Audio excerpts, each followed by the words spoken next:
Voilà, ça c'est fait. Et on y va. Allez, donc cet exercice-là, exercice de mécanique, mouvement dans un champ de pesanteur en quelque sorte, parce qu'on va parler de poids, de force de frottement, on va parler du vecteur accélération, vous connaissez à peu près. On va lire en diagonale, donc c'est un circuit de Formule 1, c'est le circuit de Barcelone, et on va s'intéresser au freinage de la Formule 1 dans le virage numéro 10.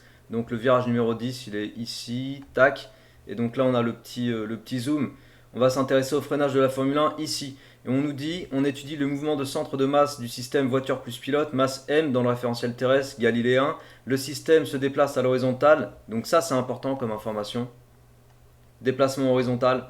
Donc quand vous avez des questions autres, vous n'hésitez pas, hein, dans le chat, bien sûr, vous mettez. Et puis après, si vous avez envie de participer, s'il y a besoin de dire des choses à l'oral, pareil, il suffira que je réactive le micro. Donc mouvement horizontal, ça veut dire qu'il n'y a pas de déplacement suivant l'axe vertical qui s'appellera OY. On en reparlera tout à l'heure, ce sera important pour l'équation suivant Y. Donc déplacement en ligne droite à grande vitesse. Il freine du point A au point B, voir la figure, avant d'entrer dans le virage numéro 10. Pour simplifier l'étude, ils nous disent quoi?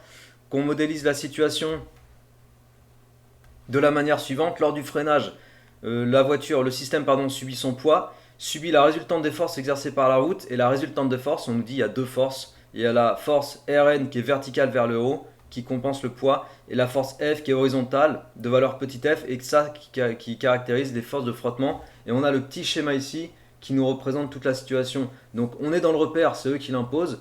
On a le système, son centre de masse, on a le point A, le point B, donc le sens du déplacement c'est vers la droite, de toute façon ils nous indiquent ici. Et on a toutes les forces représentées, donc ils sont cool, ils ont fait le schéma de la situation, franchement nickel. Nous ce qu'on peut rajouter ici, c'est le vecteur intensité de pesanteur. Et ça, je vous conseille tout le temps de rajouter le vecteur intensité de pesanteur. Ouais, Antoine, j'ai lancé le replay, merci. Antoine, tu sais que des fois j'oublie vu que tu as participé déjà au stage booster de l'été dernier. Et tu connais, hein. Alors, voilà. On a les coordonnées du vecteur G. Moi, je recommande toujours de mettre les coordonnées du vecteur G sur le schéma quand on est avec un mouvement dans un champ électrique. On a le vecteur E. Et le vecteur E, c'est le mouvement champ électrique. Pareil, je recommande toujours de mettre ces coordonnées sur le schéma. Pourquoi ça? Parce qu'on va en avoir besoin après, quand on va appliquer la deuxième loi de Newton, on va avoir besoin de travailler avec les coordonnées du vecteur champ, que ce soit le champ de pesanteur ou le champ électrique. Voilà. Donc, une fois qu'on a posé tout ça, on peut faire autre chose aussi avec les vecteurs qui sont déjà représentés, même s'ils ne nous le demandent pas explicitement. Moi, ce que je vous propose, c'est d'aller poser les coordonnées finalement de tous les vecteurs. Fx, Fy, Px, Py, Rnx, Rny. Pareil, même chose, si c'est vous qui faites le schéma directement sur votre copie, je veux dire si le schéma n'est pas indiqué, vous pouvez toujours poser les coordonnées de tous les vecteurs présents sur le schéma. C'est important, parce qu'après on va projeter notre deuxième loi de Newton sur l'axe OX, sur l'axe OY, et si on a les coordonnées à disposition, c'est beaucoup plus clair pour travailler. Le vecteur P, donc le poids, pareil, Px, Py.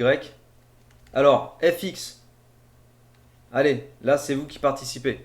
Donc Fx, qu'est-ce que ça fait? Répondez-moi dans le chat. Fx, Fy. Fx moins F, ouais, oui. Fy, 0, parfait. Rnx,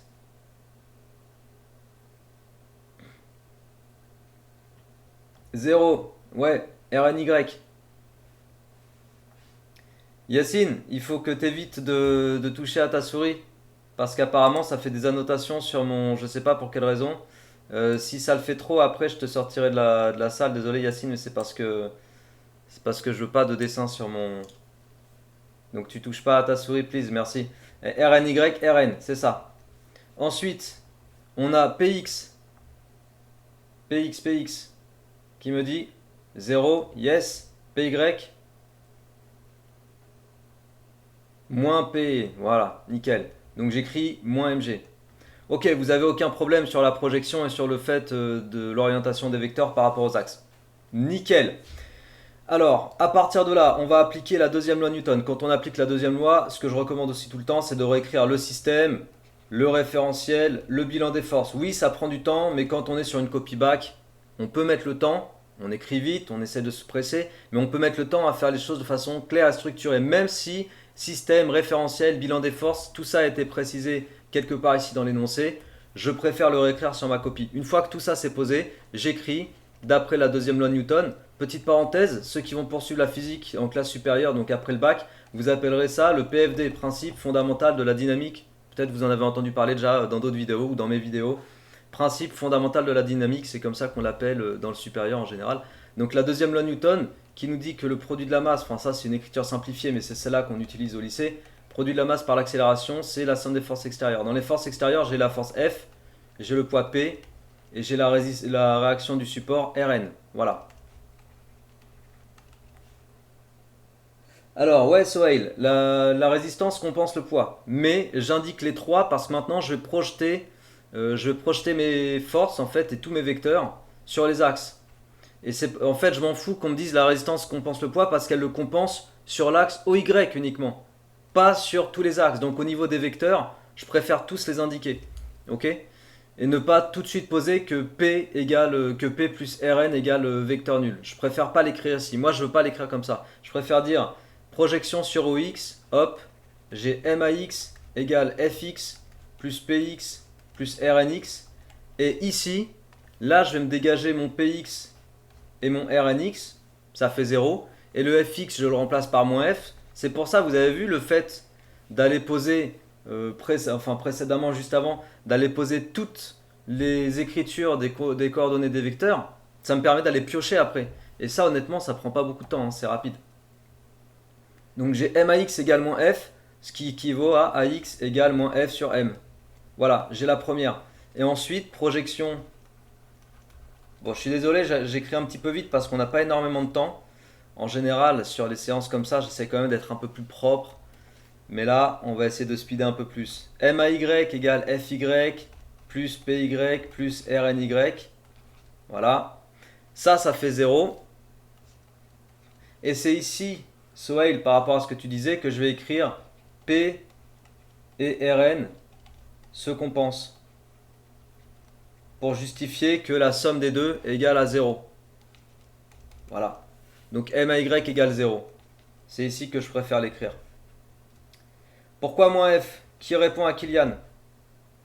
Donc le but des séances comme ça, du travail de groupe, c'est aussi que chacun essaie de participer et d'expliquer ou de tenter une explication.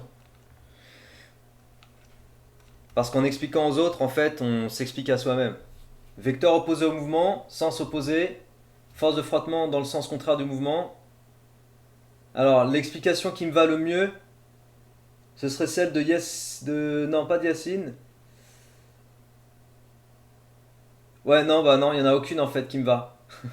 Vous parlez tous du sens opposé au mouvement.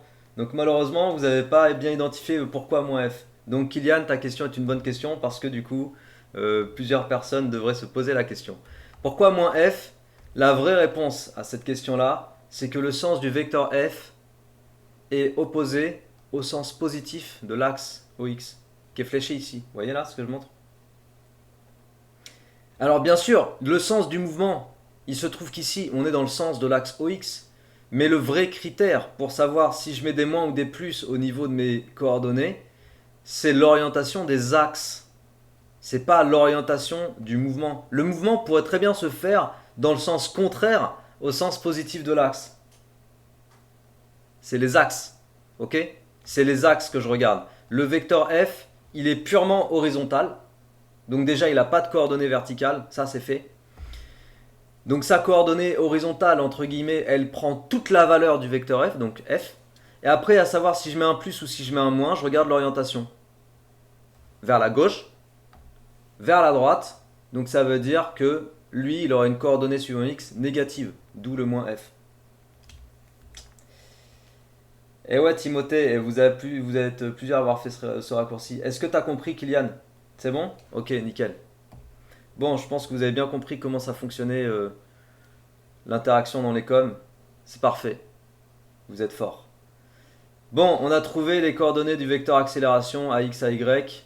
Et la particularité de cet exercice, la raison pour laquelle je voulais le traiter ici, c'était que pour une fois dans un exercice, on n'est pas avec le mouvement d'une balle, le service au tennis, le mouvement du ballon de volleyball ou je sais pas quoi. On est avec des forces de frottement. Et vous serez d'accord normalement pour dire que c'est pas tout le temps qu'on rencontre ce genre de situation dans les exercices, mouvement dans un champ de pesanteur. On n'a pas souvent les forces de frottement à utiliser dans les exobacs en fait. Donc voilà pourquoi je voulais faire cet exo, en plus il n'est pas corrigé. Yacine, est-ce qu'il y a toujours le problème de ta souris? Non, je vois pas de très chelou sur le truc. Normalement c'est bon, Yacine. Ok. Ensuite, donc AX, AY, ça c'est bon. Qu'est-ce qu'il demande ensuite? Ah ouais, question intéressante ici aussi. Question très intéressante. Alors, c'est pas la question 4. La question 4, elle est un peu bidon. Mais c'est surtout ici, là. On désigne par delta V égale VB moins VA la variation de la vitesse entre les points A et B. Et par delta T la durée du mouvement entre A et B. Justifier que dans le cadre de cette étude, on puisse écrire delta V égale AX fois delta T. En fait, ici, on va revenir sur la définition d'une accélération.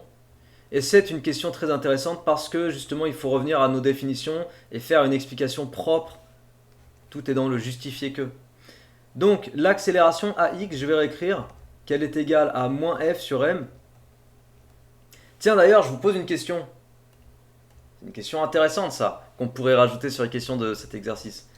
L'accélération AX, on a trouvé donc une coordonnée négative.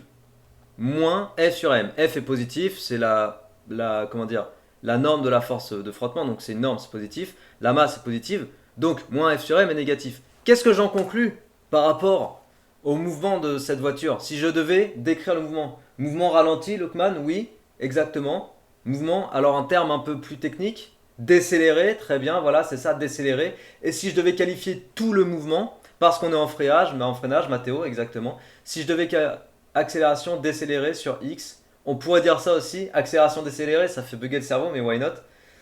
MRD. Alors MRD, ça n'a rien à voir avec MDR, ça veut dire mouvement rectiligne décéléré. Voilà. C'est bon?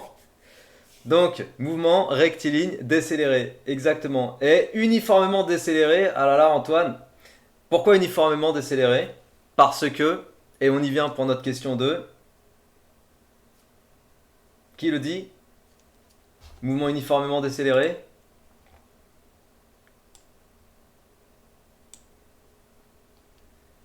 Non, A est une constante. Oui Stéphanie, c'est ça.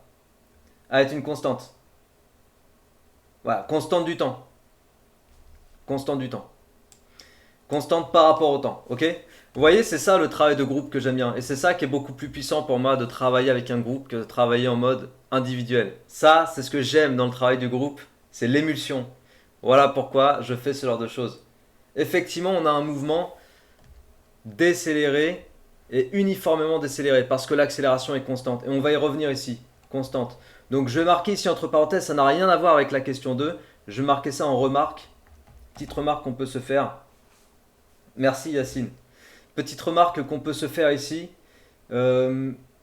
Ah, oui, j'ai dit merci Yacine parce qu'il m'envoie un petit message à moi tout seul, vous ne l'avez pas vu. C'est vrai que dans le chat, vous pouvez envoyer des messages à tout le monde ou des messages à une personne uniquement. Et donc il m'a envoyé un petit message sympa. Donc, ce que je voulais dire, c'est que AX est négatif. Donc, le vecteur A est orienté horizontalement vers la gauche sans s'opposer au mouvement. Tout ça, je vous le marque, ça c'est pas du tout demandé. Hein. Sans s'opposer au mouvement. Et donc, c'est une décélération. Décélération. Voilà. Décélération.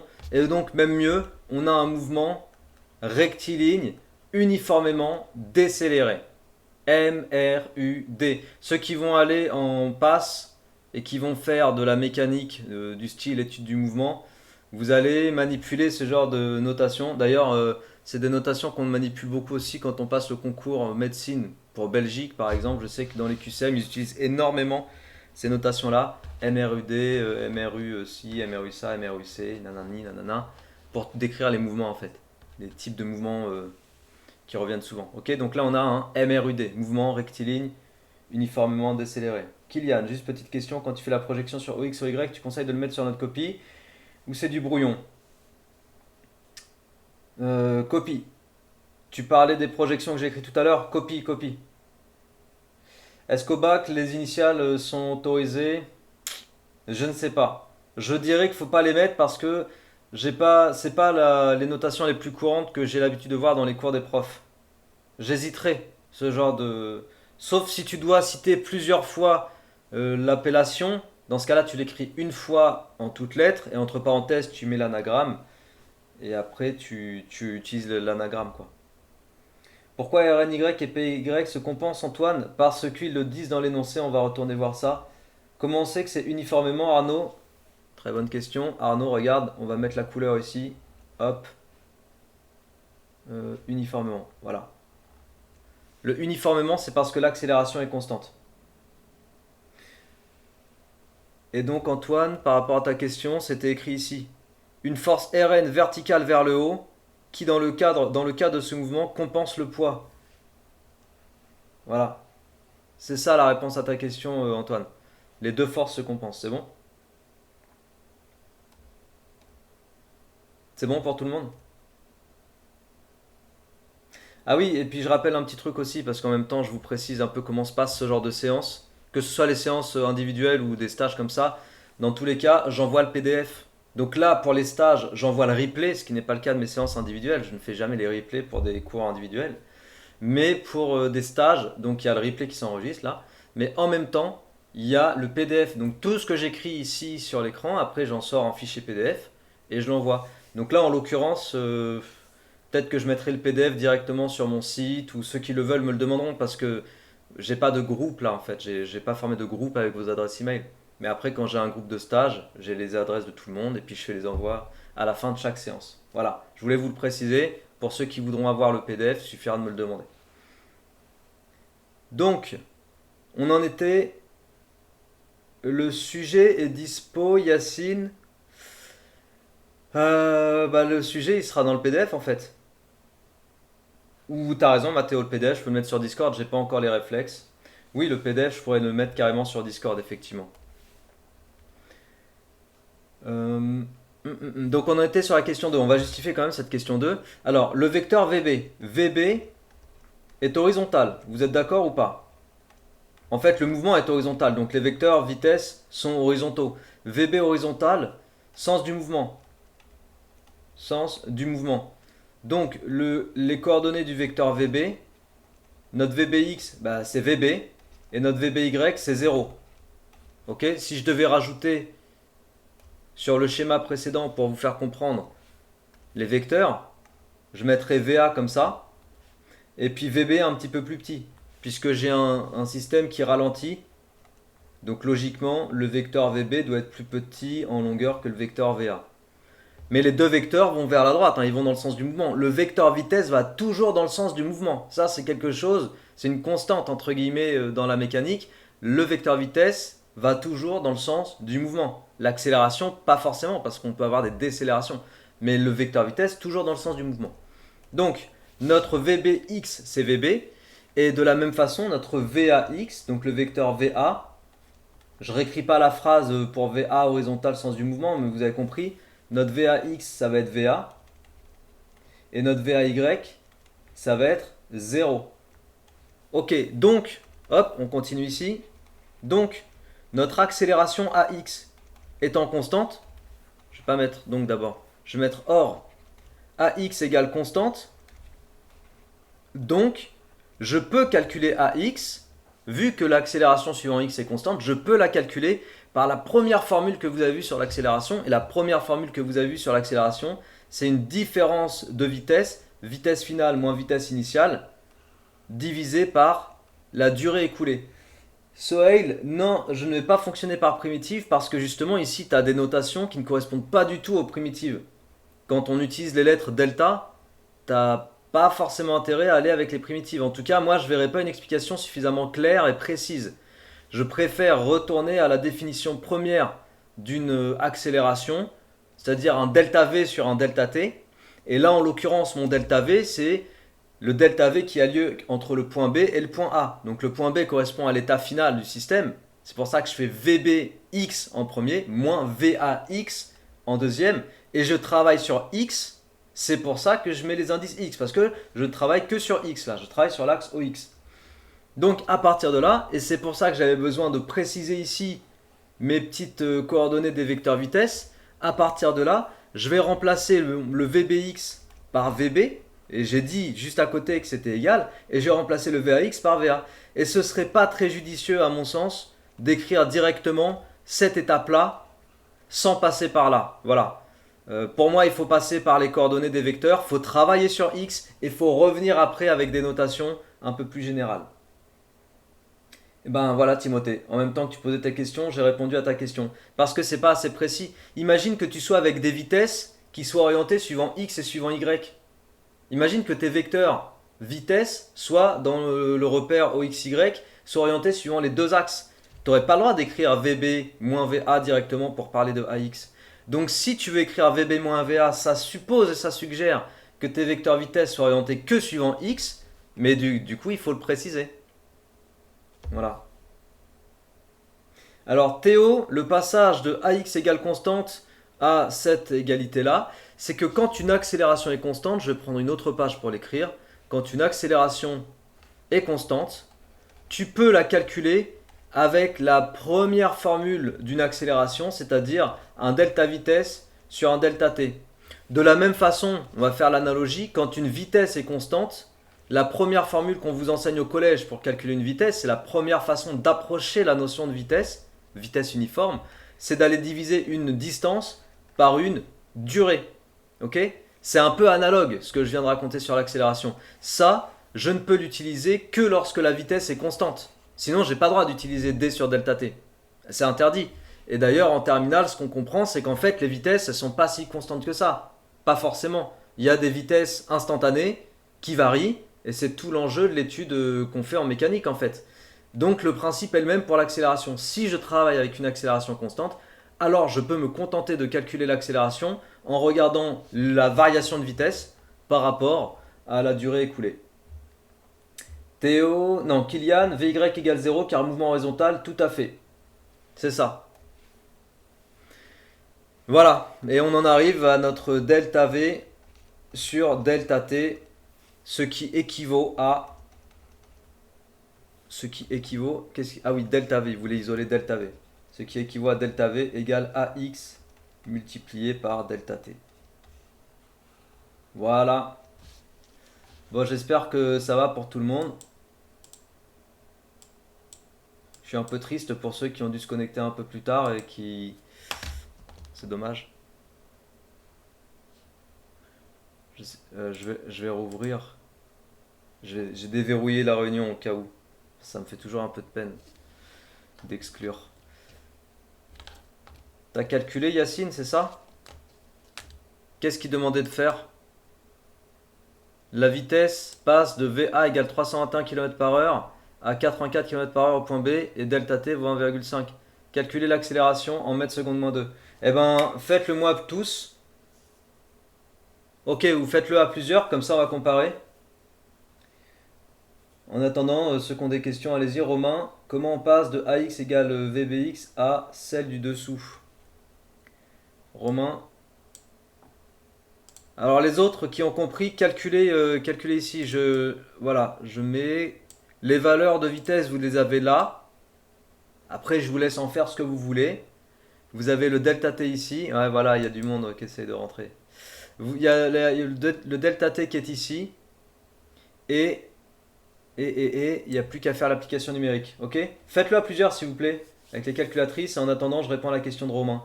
Donc, Romain, tu demandes comment on passe de AX égale VBX à celle du dessous. En fait, ici, j'ai précisé là que VBX, c'est VB. Donc, mon VBX, je le remplace par VB. Ok? Là, j'ai précisé que VAX égale VA.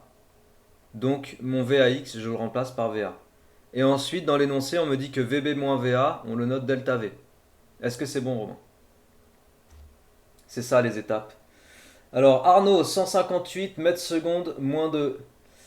Yacine, 1,58 10 puissance 2, donc ça correspond. Est-ce que 2-3 autres personnes peuvent vérifier ça? De toute façon, je vais le faire. Hein. Je vais le faire. Alors.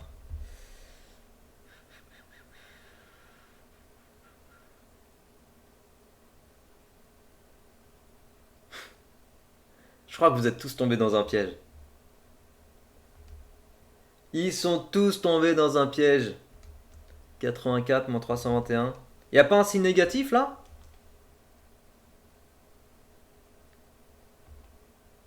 Y a pas un petit signe négatif? Ah! Ah! Ça change tout! Et les secondes en heure! Et les kilomètres en mètres! Ah! Les conversions! C'est pour ça que je vous ai dit que vous avez toutes les valeurs et vous en faites ce que vous voulez. Et en plus, on a un signe moins. Et là, on nous demande l'accélération. On ne nous demande pas à x. J'aime bien cet exercice. J'avais déjà fait une fois en fait, il y a quelques, je sais pas, 2 semaines je pense avec des élèves. Et je m'étais dit, il y a un truc pas mal dans cet exercice, notamment sur ces questions-là. Alors oui, on divise par 3,6. Je vais changer de page, je vais me mettre ici. Donc AX égale delta V sur delta T. Donc l'application numérique, elle doit faire apparaître le fait de passer en mètres par seconde au niveau des vitesses. Donc 84 divisé par 3,6 moins 321 divisé par 3,6. Quand on fait des applications numériques, en même temps, on se pose la question, en même temps qu'on écrit des chiffres significatifs. Là, par exemple, j'ai constaté que pour le 84, j'ai deux chiffres. On ne nous a pas dit 84,0. Ils auraient pu, mais ils ont mis 84. Donc, je travaillerai avec deux chiffres, même si là, j'en ai 3 et que là, j'en ai 3. Alors, pourquoi 3,6? Pourquoi on divise par 3,6, Yacine? Parce que pour passer de kilomètres à mètre, tu multiplies par 1000, donc 10 puissance 3. Mais pour passer des heures, enfin, comment te l'écrire? Pour passer de h-1 à seconde-1, donc pour regarder ce qui se passe en une seconde, tu divises par 3600. Donc en fait, pour passer de kilomètres par heure à mètres par seconde, à la fois tu multiplies par 1000 et à la fois tu divises par 3600, ce qui revient à diviser par 3,6. Ou tu peux faire comme Mathéo t'indique.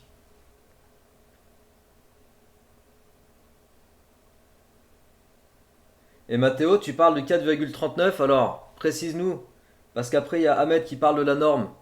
Oui, j'aime bien ces notions-là là, dont vous êtes en train de parler, mais précisez-moi un petit peu s'il vous plaît. Alors, moins 44, ça c'est mètres seconde moins 2, mais ici ça ne désigne pas l'accélération, ça désigne la coordonnée suivant x de l'accélération.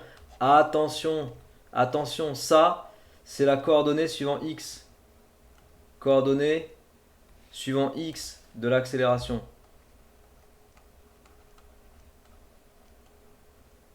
Du vecteur accélération. Pourquoi c'est une valeur qu'on demande? Mathéo? Bon, t'as répondu à ta question apparemment. Alors, SAFA, pour passer des heures en seconde, il faut multiplier par 3,6. Mais là, on passe de heure moins 1 à seconde. C'est ça le truc. On passe de heure moins 1 à seconde. Ok?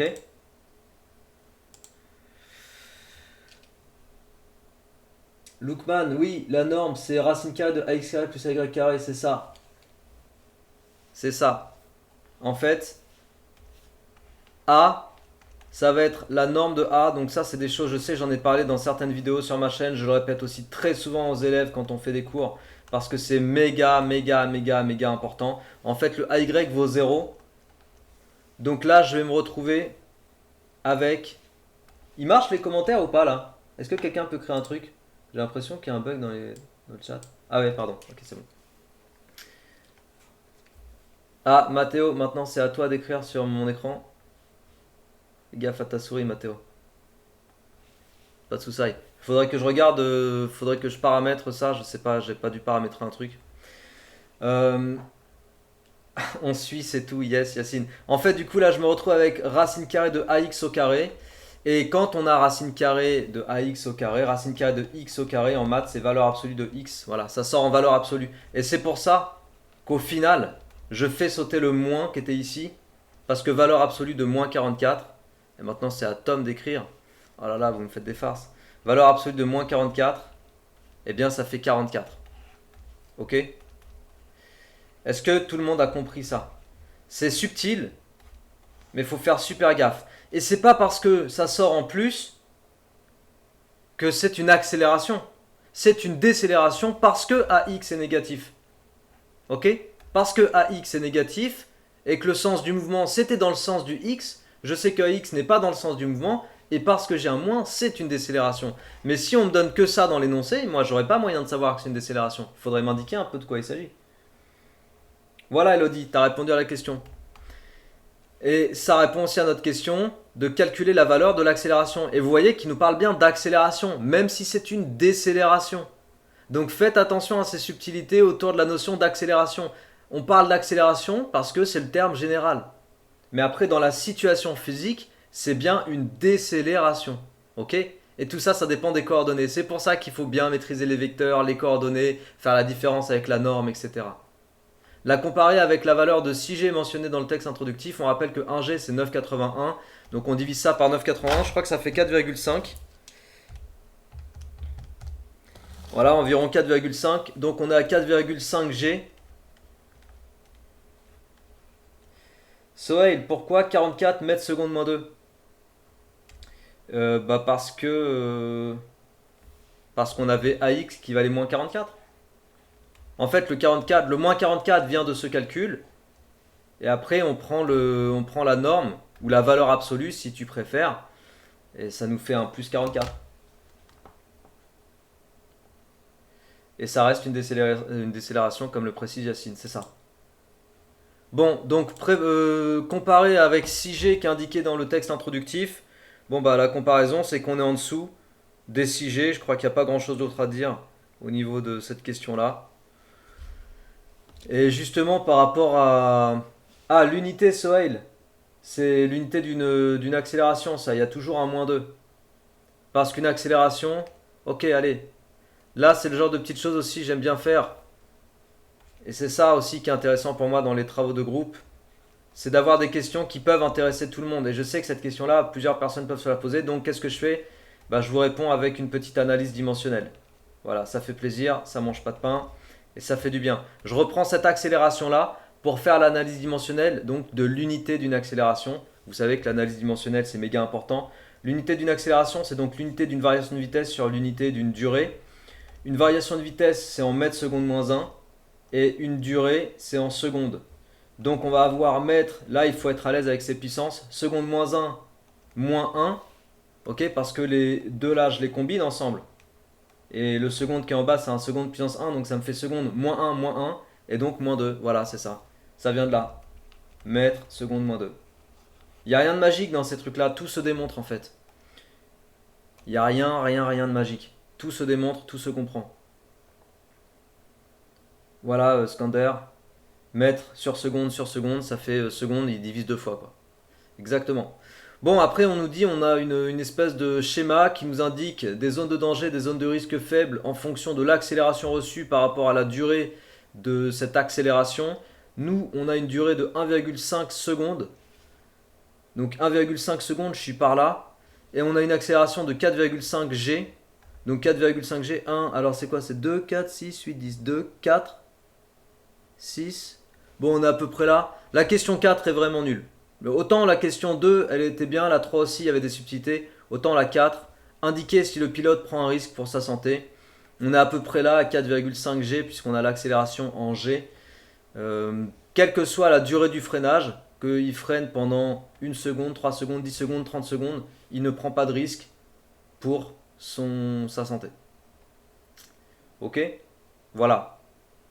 Je l'écris même pas parce que c'est chiant comme question en fait. Et ça aussi, c'est vraiment. La fin de l'exercice, elle est vraiment pas mal. On va pouvoir le finir, c'est cool. On va pouvoir le finir. Validité du modèle simplifié. Pour tester la validité du modèle précédent, on compare l'évolution de la vitesse en fonction du temps prévu par le modèle à celle déduite des mesures réalisées grâce au capteur embarqué. Montrer que dans le cadre du modèle, la coordonnée Vx du vecteur vitesse s'écrit comme ça, et les relevés effectués, on verra dans un second temps. Déjà, on va montrer ça. Et là, en fait, pour la petite question 5 de rien du tout, effectivement, là, on va aller faire notre histoire de primitive dont tu parlais tout à l'heure, je pense. Bah voilà, Sohail, et tu le ressors, primitive. On a AX qui est égal à la dérivée de Vx par rapport au temps. Et on a AX qui est égal à moins f sur m. Donc, la dérivée de Vx par rapport au temps, ça nous fait moins f sur m. Ce qui m'amène à Vx t égale moins f sur m fois t plus une constante qu'on va appeler c. Donc, à t égale 0, j'ai Vx à t égale 0 qui est égal à 0 plus c, donc ça va nous faire c. Or, à t égale 0, Vx à t égale 0, c'est notre Vax. Et le Vax, c'est Va. Et vous voyez, et tout ça, je l'avais précisé déjà par anticipation dans les questions d'avant.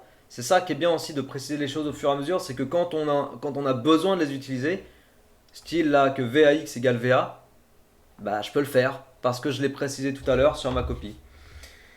Et Va, il nous donne 89 mètres par seconde, donc il faut faire attention à bien faire le calcul de conversion ici, là, pour le 321, on divise par 3,6. Et d'ailleurs, je vais l'écrire même dans ma réponse, je vais écrire 321 divisé par 3,6. Par contre, ils ont gardé que deux chiffres, alors que 3,6, finalement, c'est pas tant un paramètre physique, quoi, c'est plutôt un paramètre de conversion. Bon, on va laisser 89 comme ils ont dit, 89 mètres par seconde. Et donc, voilà, la valeur de ma constante, des deux informations qui sont ici, bah, je peux conclure que la constante, elle est égale à 89. Ok ? La constante égale 89. Donc je la prends et je la réinjecte dans l'équation Vxt. Et donc j'ai Vxt qui est égal à moins f sur m fois t plus 89. Bah, plus Va. Je vais mettre plus Va. Et préciser à côté que Va égale 89. Donc là, dans ce sujet-là, il n'y avait qu'une seule question où on vous demandait de retravailler avec l'histoire des primitives et tout. Les relevés effectués. Alors, question de Théo. Pourquoi tu passes de Vx égale C à Vx égale Vax? Alors ouais, bonne question. C'est vrai que je ne précise pas tout. Ici, en fait, le or, ça veut dire que je parle d'autre chose. Ok? Ça, c'est d'une part, ça, c'est d'autre part. D'où me vient l'information que Vx à t égale 0 égale Vax? Parce que c'est la condition initiale. Donc ta question est intéressante, elle me permet de rajouter ça. C'est la condition initiale sur le mouvement que l'on étudie qui me permet de dire que Vx à t égale 0, c'est le Vax. Puisqu'à t égale 0, on est au point A et que la vitesse au point A, c'est Vax. Voilà. Et c'est ça qui, au bout du compte, me permet de dire que d'une part, j'ai Vx à t égale 0 qui vaut C, d'autre part, j'ai Vx à t égale 0 qui vaut Va. Conclusion, Va et C représentent le même nombre. C'est pour ça que je dis que C égale 89 ou C égale Va, ce qui revient au même. C'est bon? Stéphanie, pourquoi tu as utilisé la dérivée ici et pas avant? Parce que tout à l'heure, si tu parles de la question... Si tu parles de cette question-là, la raison pour laquelle j'ai pas utilisé la dérivée, c'est parce qu'on nous notait en fait, on nous prenait les notations variation globale, variation moyenne, et non pas dérivée. Ok? On ne voulait pas. Ça va revenir au même. Hein. De toute façon, la fonction qu'on va obtenir, là, la fonction qu'on vient d'obtenir est une fonction affine. On va en parler dans la question juste après. Donc, qui dit fonction affine dit dérivée constante. Les dérivées des affines, c'est des constantes. Mais le truc, c'est que dans cette question-là, on me parlait de variation moyenne. Et j'avais besoin de faire un travail avec ce qui se passait au point B et au point A. Une espèce de moyenne, en fait, sur le trajet AB. C'est pour ça que j'ai préféré rester avec les notations qui m'imposaient dans la question 2 et pas parler de dérivée. Alors qu'ici, spécifiquement, on me demande de retrouver la fonction Vx à chaque instant. Donc là, on fait avec de la dérivée.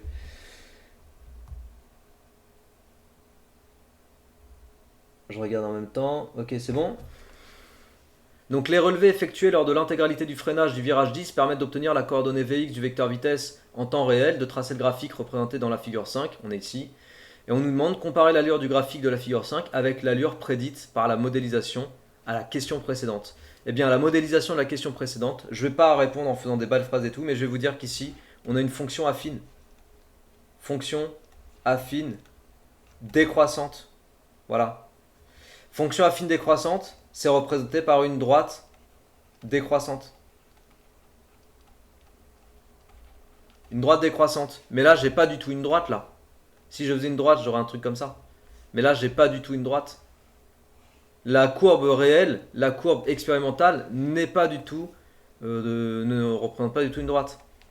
Or, je vais revenir après sur vos questions. La courbe réelle, expérimentale, ne représente pas du tout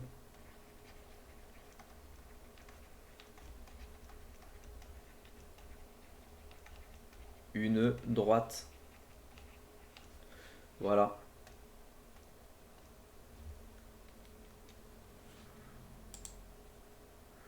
Ok. Hop. C'est quoi la question? Pourquoi VY était égal à VY c'est 0 Sohail. Le mouvement est horizontal comme ils t'ont dit. Il se passe rien sur VY.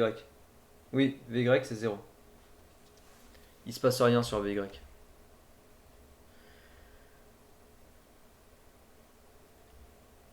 Et pour la question 7, bah justement Arnaud, comment ça se fait que c'est pas une droite? Indiquer quelle hypothèse de la modélisation précédente doit être remise en question si on considère l'intégralité du freinage. L'humain? Non, je pense que la vraie hypothèse qui est fausse, c'est que la force de freinage est constante.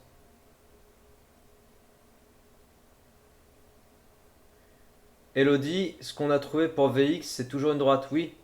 En fait, cette fonction-là est caractérisée ou représentée par une droite.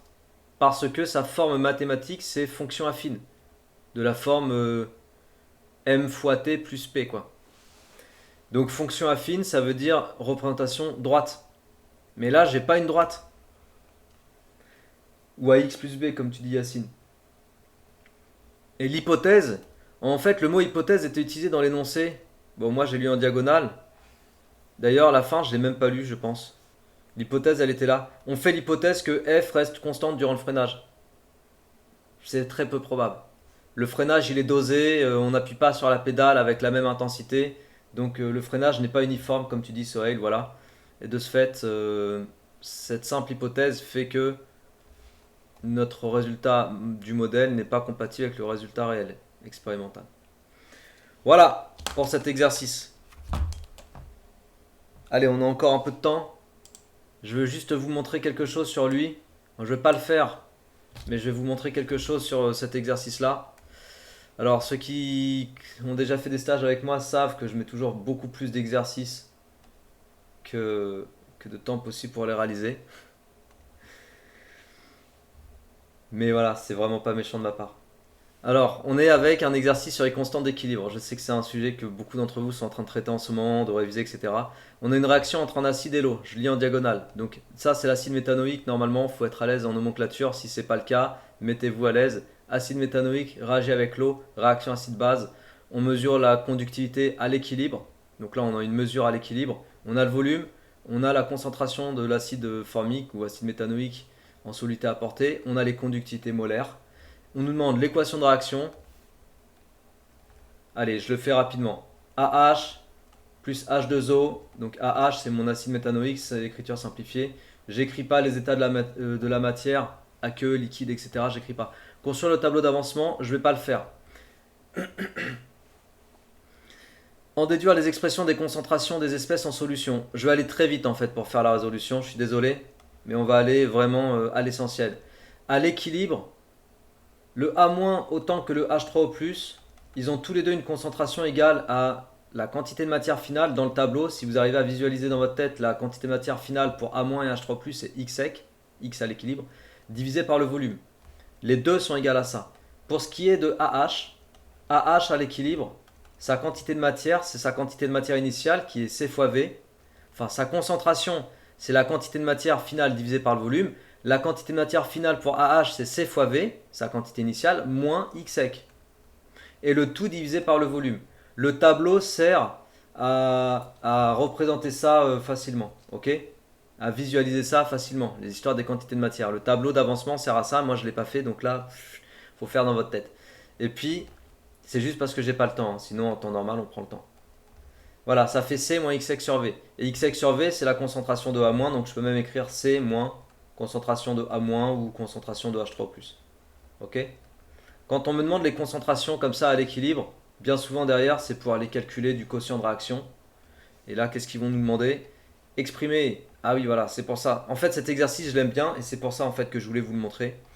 Pour une raison, vous allez comprendre. Exprimer la conductivité en fonction de X et V. La conductivité, c'est lambda H3O+, concentration de H3O+, plus lambda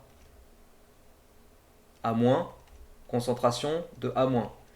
Il se trouve que H3O+ et A-, c'est les mêmes concentrations. Je vais pouvoir factoriser. Pareil, je zappe une étape. Désolé, mais je vais un tout petit peu plus vite parce qu'il faut qu'on termine quand même. Voilà. Les deux concentrations qui sont ici, que je vais entourer en rose. Et ça, oui, c'est la loi de Koch-Rowe, comme tu le dis, Yacine. Les deux concentrations que j'entoure en rose. Alors, on travaille à l'équilibre ici. Je n'ai pas écrit EC, mais je travaille à l'équilibre. Et la conductivité sigma qui nous donne ici, c'est la conductivité à l'équilibre aussi. Ces deux concentrations-là, elles sont toutes les deux égales à Xx sur V. Donc elles sont toutes les deux égales. Donc je factorise par la concentration, soit de lui, mais qui est de toute façon égale à Xx sur V. Je factorise et le facteur commun, donc c'est Xx sur V. Et puis dans la parenthèse, il me reste la somme des lambda. Ok?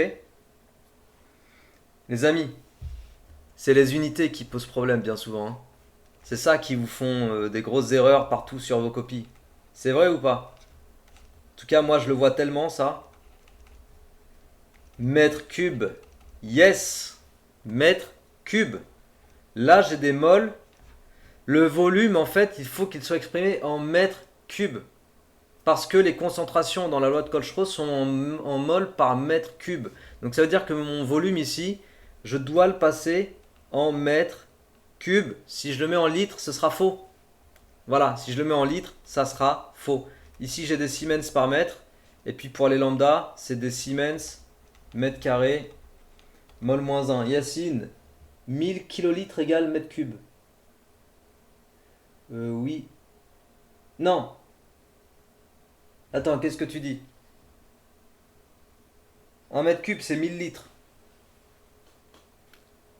1000 kilolitres, tu as 1000 fois 1000 litres là. Ouais, 1 kilolitre, ouais. Ou 1000 mètres cubes égale, 1000 litres égale 1 mètre cube. Oui. Bon, en tout cas, pour faire cette application numérique, il fallait penser à passer le volume en mètres cubes. On nous demandait voilà, d'utiliser la conductivité sigma pour déduire la valeur de xsec. Donc en fait ici, c'est une transformation de l'écriture, transformation de l'égalité ou de l'équation pour isoler xsec. Et xsec, ça me fait v fois sigma divisé par la somme des lambda.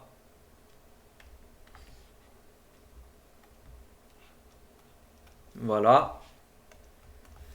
Et il fallait bien prendre soin de convertir son volume en mètres cubes et de faire l'application numérique. Je ne la fais pas. Je vous laisse faire ça. Et juste pour exprimer le quotient de réaction QR à l'équilibre, en fonction de Xec et V, là il fallait reprendre les concentrations donc à l'équilibre que j'ai exprimé dans la question d'avant. Et par contre ici, pour faire l'application numérique du QREC, il fallait mettre le volume en litres. En fait, dans cet exercice, le volume V, c'est ça que j'aime bien dans cet exo, il le donne en millilitres.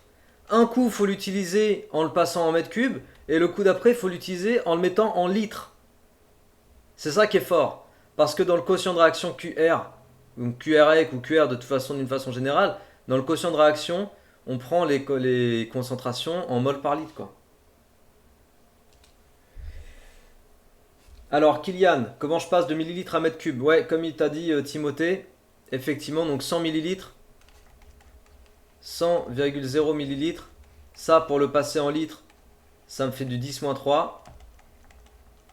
Et une fois que j'ai une écriture en litres, bon après, moi normalement, je fais du 10-6 directement. Pour passer en mètres cubes, on fait du 10-3 à nouveau. Donc ça me fait 100,0, 10-3, 10-3. Donc 10-6. Faut vraiment utiliser les convertisseurs, enfin les modes de conversion avec les puissances de 10. Voilà, bon j'avais mis d'autres exercices, j'avais mis lui mais on va pas en parler. Il y avait quelque chose d'intéressant sur la dernière question. Donc typiquement c'est le genre d'exo dont je pourrais parler dans la suite du stage. Et puis j'avais mis lui aussi qui est un exo de méca avec pas mal de calcul littéral pour la flèche, pour la portée et autres. On va s'arrêter là. J'espère que ça vous a plu. Pour le QR, non, je vous laisse le faire, Timothée, parce que j'avais d'autres informations à vous donner. Les autres informations, la cinétique chimique, c'est à l'épreuve du bac, ouais. Les autres informations que j'avais à donner, donc le programme du stage booster, il est ici, il est sur mon site internet. Il y a 12 séances. En gros, les séances, elles ont lieu le samedi ou le dimanche. Enfin, le samedi et le dimanche. Ces séances, elles sont toutes calées déjà dans mon planning. Ceux qui vont participer, encore une fois, s'il y a des séances où vous n'êtes pas dispo, vous aurez le replay de toute façon. Voilà, replay des séances. Mais le mieux, c'est d'être dispo. Il y a juste une séance qu'il faudra caler dans la semaine du 20. Comme vous avez participé ce matin et que vous avez été courageux, voilà, je vous mets en exclusivité un code. Il n'y a pas souvent des grosses réductions sur mon site, mais ce code-là, il va vous donner un moins 40 € sur le prix du stage. Je vais le laisser valide jusqu'à. Je vais mettre un compte à rebours sur mon site, après je vais le mettre sur le site. Je vais le laisser valide jusqu'à mardi, je pense, mardi soir ou lundi soir max, lundi ou mardi. Mais je laisse valide, je désactive dès qu'il y a 10 inscrits ou 10 inscrits. Voilà, donc soit 10 premiers inscrits, soit il est valide jusqu'à mardi soir. Donc moins 40 € sur le prix du stage. Autant dire que là, faut pas hésiter, je pense. Qu'est-ce que vous avez dit? Je reprends vos questions. Tchou tchou tchou. Est-ce qu'il y a des maths, Sohail? Non, parce que les maths, franchement, il n'y a vraiment aucun enjeu pour le bac, c'est trop facile. L'épreuve, ils l'ont laissé à 4 heures, les élèves sortent au bout de 2 heures, c'est trop facile les maths. Le vrai enjeu, c'est sur la physique-chimie. Pour se préparer à toutes les subtilités, les histoires de conversion, faire des exercices qui ne sont pas corrigés ailleurs, c'est tout ça qu'on va bosser sur ce stage-là. Allez-y, si vous avez des questions, allez-y, c'est le moment. Manel, comment ça se passe si on veut assister qu'à une séance par exemple? Pour assister qu'à une séance, tu regardes dans la liste. Donc la séance de cinétique, ce sera le 25 février, 13h-15h. Et tu t'inscris sur cette séance-là. Il faut que tu t'inscrives à l'avance, donc que tu règles à l'avance. La séance, c'est 40 € à l'unité. Ceux qui comptent faire plusieurs séances, il faut prendre le stage, hein, parce que j'ai mis justement un écart de prix de ouf pour montrer que faire le stage global, c'est beaucoup plus intéressant. Yacine, au lycée au Maroc, il est où ton lycée? Parce que je sais il y a un lycée, je crois, à Tanger, il me semble, où il y a beaucoup d'élèves qui regardent mes vidéos. Je sais pas si c'est le cas de ton lycée. Ah, Rabat, lycée Descartes, oui, ok, j'ai déjà entendu parler. Yes. Donc voilà, j'ai répondu aux questions qui étaient posées sur le chat, je pense que j'en ai pas loupé. Allez-y, hein, s'il y a d'autres questions, c'est le moment. Je pense que je vous ai tout dit de mon côté, je réfléchis. Ceux qui veulent savoir plus par rapport au fonctionnement du stage, faudra poser des questions rapidement parce qu'on va démarrer donc samedi prochain, samedi 28 janvier. Première séance. Le code Yacine c'est Gold. Yes. Acile, oui, paiement plusieurs fois possible, mais que par chèque, pas par virement. Donc si tu veux payer en plusieurs fois, ça peut être deux fois, trois fois, ça je m'en fous. Moi de toute façon, l'argent j'ai pas besoin de l'encaisser tout de suite. Donc c'est aucun problème pour payer en plusieurs fois, mais par chèque du coup. Et là, il faut me contacter par email via mon site. Comme ça, on discute, je te donne mon adresse. Tous ceux qui veulent payer en plusieurs fois par chèque, il n'y a aucun problème. Et après, je pourrai les encaisser au fur et à mesure. Sohail, pour le paiement, il y a un lien sur le site. Maintenant, sur la page Boosterback, il y a un lien pour faire le paiement donc par carte bleue ou par PayPal. Et pour ceux qui veulent payer par chèque, donc il faut les envoyer à mon adresse email.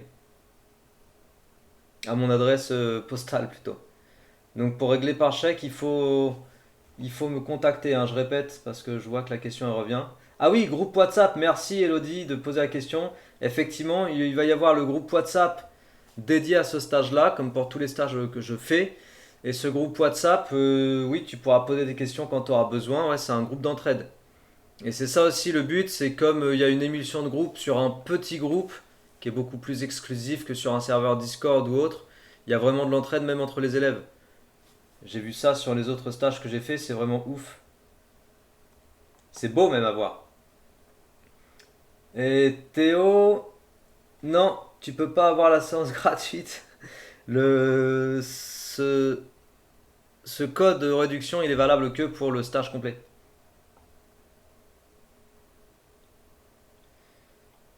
Est-ce que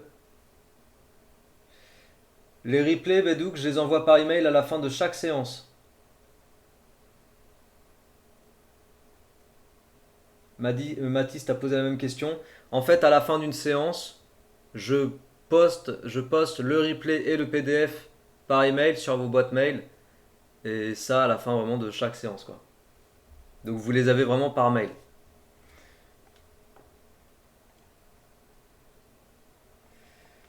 Alors, tac tac tac.